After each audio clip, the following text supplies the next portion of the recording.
my gosh, the line that stuck out for me was exactly what I needed to put myself in that place. This is just one of many ways that you can approach the Scriptures. You see how it's not just simply about what's written on a page. It's about a conversation that you have with God inside yourself, in the place where you're most peaceful and most freest to be who you are without judgment of any kind. That's the place that God has created within you. And when you get into a really hard situation and you think that the whole future looks black, if you can find that place within yourself, you always can find a place of safety and a place where God might be able to guide you to a way out of that situation. That's worked for me for over 30 years. That's why I do this on a daily basis. I've been doing it, or different forms of this, for over 30 years. Can't imagine living life without it, frankly. Maybe one of these days you'll find that all it takes is once where you just know that God has spoken in you and within you and set something in place that was completely out. All it takes is once and you're hooked. So my prayer for you is that you'll be hooked soon enough. I got hooked when I was in high school, early high school, and but some of you are quicker learners than I am. Any questions, comments about the Bible, prayer, or the name of my dog, or anything else you might want to ask with the minister present?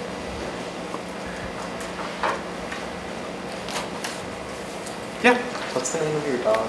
The name of my dog is Roe, R-O-E, and that stands for, he's named after salmon roe, which are eggs in the salmon, and that's because in my family, my wife and I have a special connection to water in our family. We both grew up near water, and we both worked in Alaska for many years, fishing for salmon and herring and this and that. We met on the herring grounds of the Bering Sea in Bristol Bay, Alaska.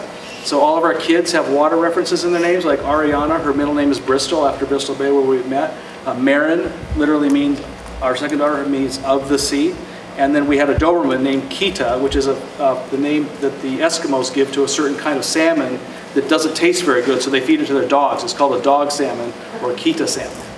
And then when Kita died, Ro came into our life just days before Kita died. And so we named Ro because we had salmon, Kita salmon, and then we had a little tiny dog, like this big. His name is Ro.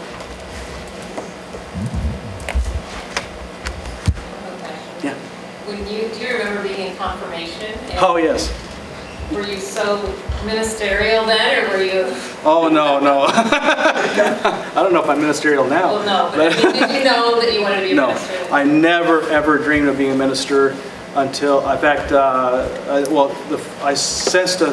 had a sense of call to the ministry in late high school, at the end of my junior year, when I had a profoundly mystical experience that convinced me beyond any shadow of reasonable doubt or unreasonable doubt that there is a God, and this God somehow is aware of us completely, and despite that awareness, in some respects even, loves us beyond our wildest imagination. And after I had that experience, when I tried to forget this God, I couldn't forget this God. And since 1981, I could literally say, to my knowledge, there hasn't been a day that's gone by that I haven't remembered that experience. That's how profound an effect I had on my life. So before that, I was going to be a solar energy research scientist, and I never ever thought about being a minister in my life. And then when I had those feelings, I got freaked out. I didn't want to be a minister. And the reason why is because I'd kind of drawn close to a minister in my church. I grew up in a church. But he ended up getting fired. And the Sunday after the church council asked him to step down, he preached. And he was so distraught that he broke down crying in the pulpit. He had to be led away. And I thought, that's what it's like to be a minister? Forget it. I want nothing to do with that at all. And so I actually intentionally ran away from my sense of call to the ministry for years. I enrolled in a secular college, and something about that experience changed me, though. I didn't want to be a scientist anymore. I wanted to be more with people. But I thought, what profession can I pick to be as far away from the ministry as possible in my perception, but still be with people? And I thought, well, business. I'll go into business. And so I majored in economics in college. But I found in college, the harder I ran from God and my sense of call to ministry, the more God kept pulling me back into it. And every time that pull came, it was accompanied by this sense of freedom and a release of peace and joy, even though I was afraid. And finally, when I couldn't ignore that anymore, I said, okay, I'm going to go to seminary. And I think the ministry, to this day, is the greatest job there ever was. It's not for everybody, and it's really hard at times. And sometimes I do fantasize about flipping burgers at McDonald's as an alternative. But mostly I get up really, really looking forward to my work. And it's been that way for 20 years. I go home and I'm still thinking about church, being ministry.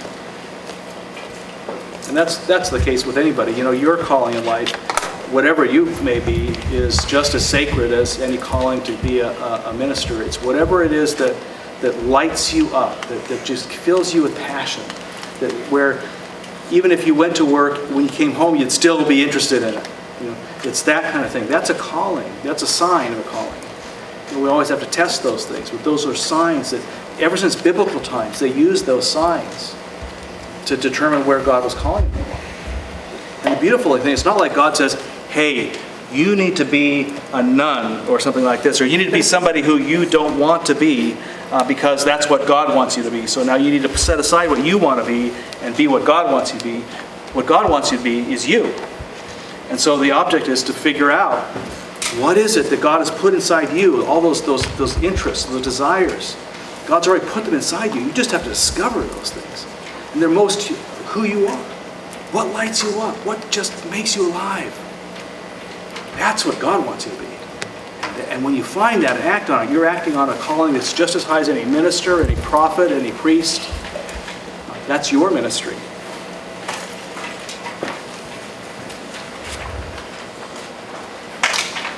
All right. Well, thank you for taking time out of your busy days to invite me in for a few minutes. And hope you found some of that interesting.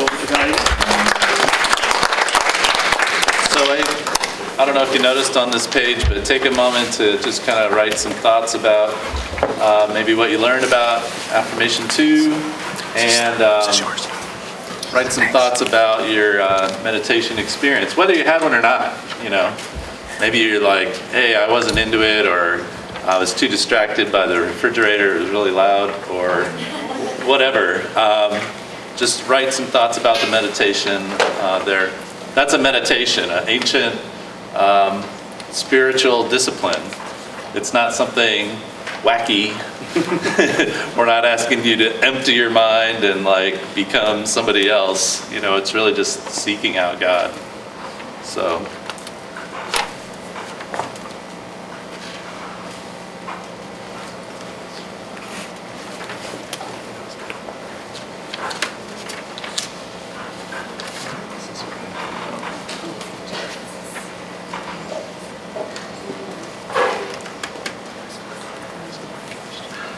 Think about that last line. When could you do this next if you were so inclined? Do you think you ever would?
go along with it.